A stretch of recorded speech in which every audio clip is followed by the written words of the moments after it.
আমরা গসাগুর মধ্যে আমরা লিখি প্রথম রাশি a মাইনাস 2, যা আছে তাই, এটাকে ভাঙা যাবে না। দ্বিতীয় রাশি হলো আমাদের a স্কয়ার মাইনাস 4। আমরা এটা এভাবে লিখতে পারি a স্কয়ার 4 এর 2 স্কয়ার লিখতে পারি। a square minus b square সূত্র হলো আমাদের a plus b into a minus b। তৃতীয় রাশিটা আমরা লিখি, তৃতীয়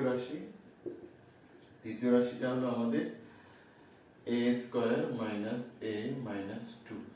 এটাকে আমরা মিল টার্ম বের করব, মানে যোগ বিয়োগ করলে আমরা মাঝখানেরটা হবে, আর যেটা হলো যে গুণ করলে লাস্টেরটা হবে। তাহলে আমরা যদি এখানে a স্কয়ার মাইনাস 2a নিই, মাইনাস এটাকে যদি মাইনাস 2a বানাই, তার থেকে যদি একটা a বাদ দিই তাহলে মাইনাস a হবে, মাইনাস 2।